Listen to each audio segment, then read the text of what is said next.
So the real question is, how can something so useful be so hard to find out about?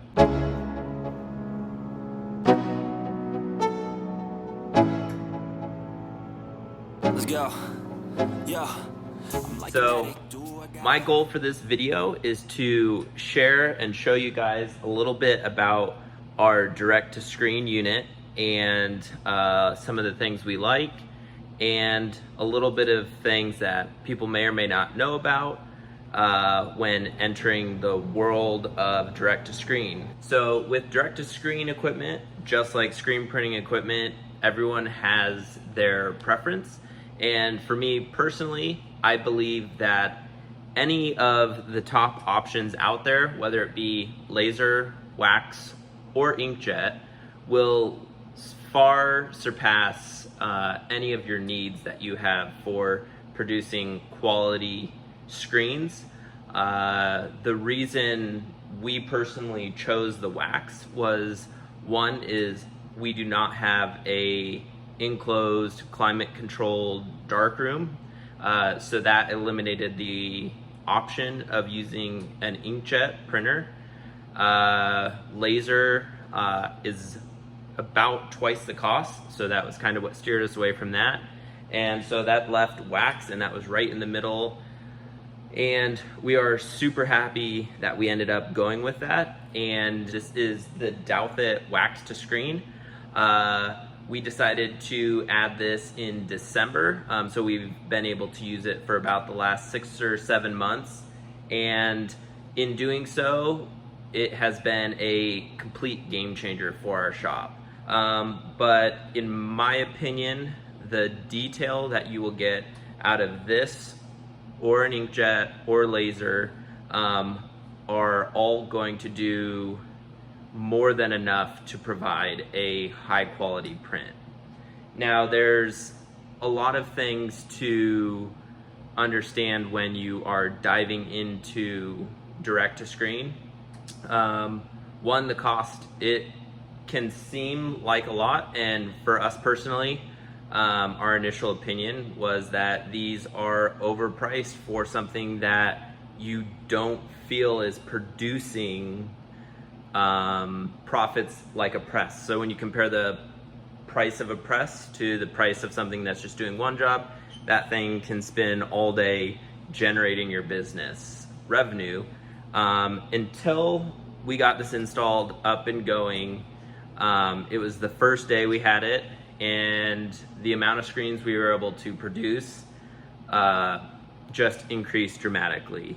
Another thing to consider that we hadn't in the past, because we didn't know any different, was just how well your screens will burn. So with a wax or an inkjet or the laser's exposing as it's going, but these options block out light completely. And with that, you're able to get a extremely dense screen and a very crisp and clean burn.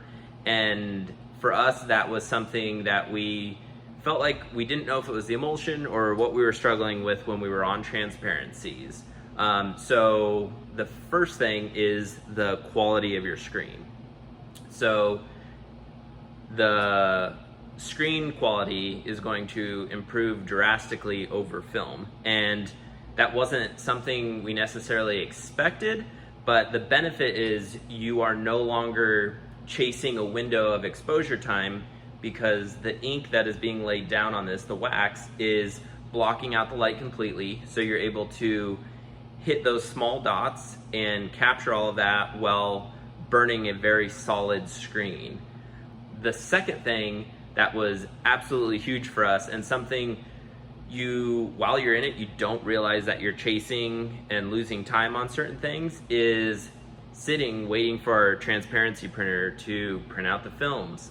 So we would go into our separation studio, which is what we were using, and go to send the films, and you're waiting for the printer to turn on, get ready, do a head clean, run all of that. And so after you're done printing your transparencies, you can go ahead and burn your screens and continue on just like that.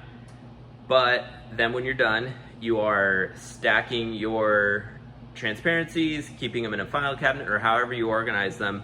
And when someone tells you that, oh, you can eliminate having to store those if you just replace it with this machine, well, you think, well, for the price, I'm okay with keeping transparencies in a drawer or wherever they need to be, because just not having to store transparencies doesn't feel like it will justify purchasing this.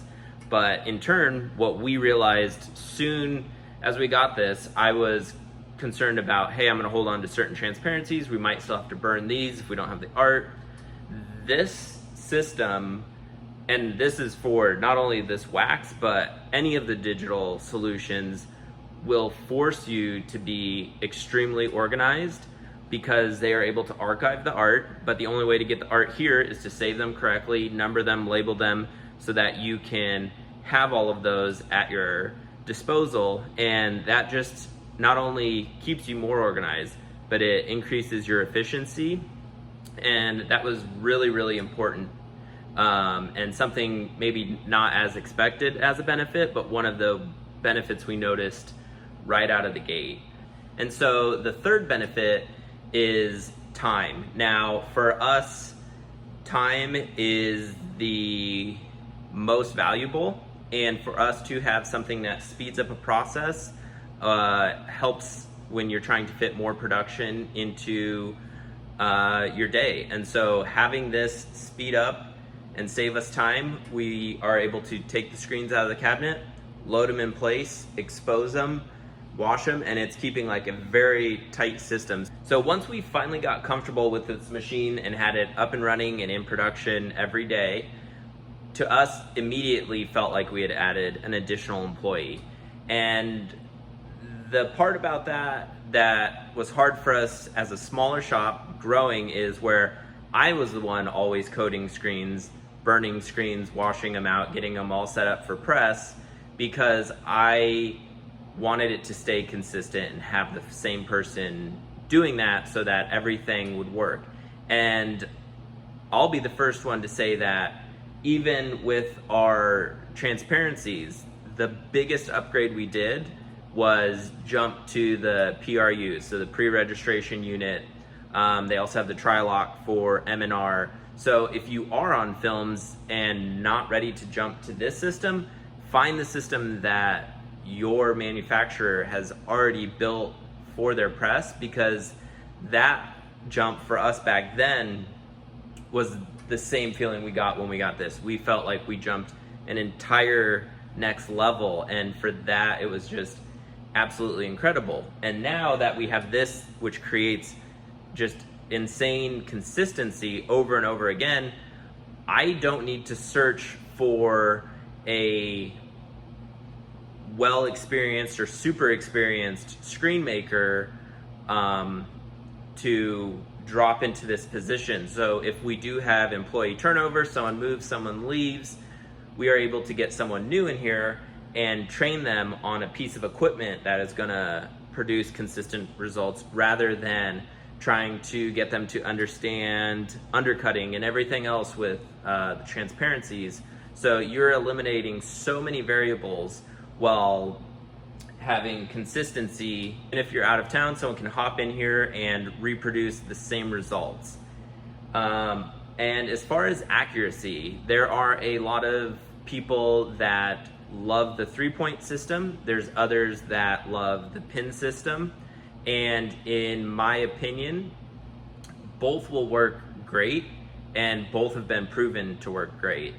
The main thing that is going to change your results, and I believe anyone else would agree, is that you want consistent screen tension and good screens. Because if someone is on a tri-lock or a 3-point system like we have on the Rock, and their mesh is not all at the same tension, or your off contacts are different, that is where variables can come into place. So even if you did have a pin registration system, it would be impossible to guarantee that it would always be in the right place even just top to bottom if your tensions on your screen are not correct. So you could have this, you could have a laser, you could have whatever you wanted, but if your screens are not consistent, you will still have slight variations. And so those are just things to understand before someone tells you that one way is the only way, because we've been in shops with the inkjet that create absolutely amazing prints. We've seen shops and been there where they're running the laser, and they too are providing high quality screens. But it just depends on what works for your shop. But I would say any of the three options are great, and all of them will definitely take your printing to the next level. So I wanted to just quickly show you guys the dashboard on this, and so we'll see if this can come in here. We're just gonna grab a quick art file that we dropped in. Very simple dashboard. Here we have just an art file we dropped in, and all you have to do for this is add it, and it will come into the cube, and we can go ahead and check all that information. A lot of people like to label these with the screen mesh and all of that so that you know what screen you need to grab. This will show your placement. All right, so we've got a piece of art queued up so that we can show you how this works. We also went ahead and added a LED light strip in there. What that helps for is when we're printing the screen, it'll go in here, shines light through the back, and you're able to make sure that all of the art is printing correctly and there are no nozzles missing. We've got the screen in place. You can see this is what they call the pusher frame, and that just keeps the mesh ever so slightly pushed forward, and that way it'll keep it a nice flat and smooth surface so that the print head does not make contact with that. And all we have to do to get the print started is right here. We can do the start. It'll load it into the queue, and then it'll go. And so the back of this drops down. It'll start with the information for the screen and the top row of printing. And so all that is happening is the ink is going directly onto there and drying as it goes. And now we sit back and watch.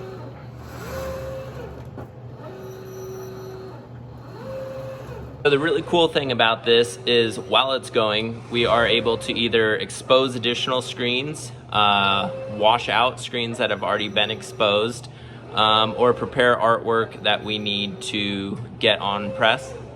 You don't have to expose these right away. You can put them back in the cabinet, or you can go directly to your exposure unit. For us, we decided to leave the glass on. And so we just ended up using 4 cleanup cards, and what that does is just keep the wax off the surface of the glass so it doesn't stick. But now with this, we will have a solid black design that will give us a very crisp print. All right, and just like that, we have our screen, and the ink is dry to the touch, and it is very, very solid, so no light is coming through. And if we did see any banding on this, because it's still in place and everything, we would be able to do a purge, which would clean out the ink out of the print head and then reprint. And yeah, so with this screen and the wax, that is the one thing that people will try to argue maybe against getting a wax or an inkjet, is that you have the consumables versus a laser.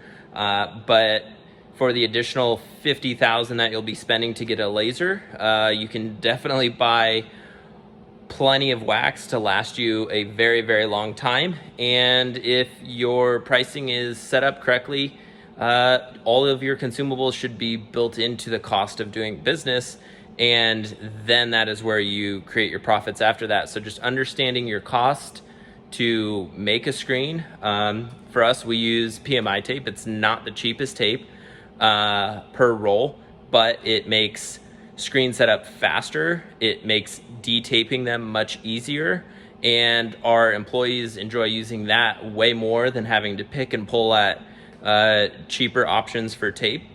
So it's the same thing with this, is that just understand your cost, charge accordingly, and you'll be able to operate using some of the best equipment or whatever works best for your group. But I just wanted to show everyone a quick glimpse of our new edition and explain that everyone should look into this if you are looking to be in screen printing long-term, even short-term. And the other thing I did want to go over was new versus used, and that was a video I want to save for our presses too, because I think that is a very important thing, especially with trying to find equipment and equipment shortages and knowing when to buy new versus used.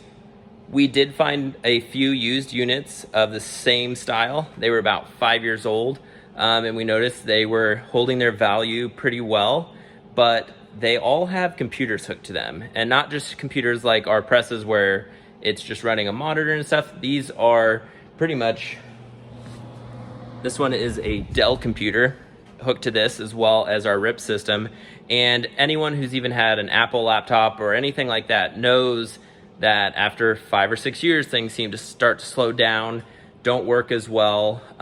Things are being updated so fast with computers that we decided it was in our best interest to buy brand new, have all of the newest equipment on here. So if we do decide to sell this in 5 years, it'll only be 5 years old versus being 10 years old. So that was our decision to go new on this type of purchase. So I think anything that really relies heavily on electronics, it's always a better idea, unless you know the shop or something, to go brand new. You'll also get the support and be able to move forward from there. But yeah, I just wanted to share this quick overview.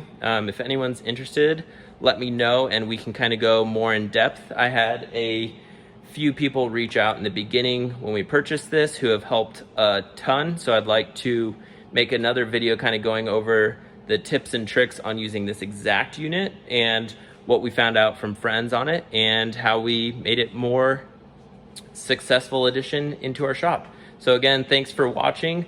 Hope this helped. If you have any questions, feel free to comment below, reach out. We're more than happy to share any information on this or any of our other equipment.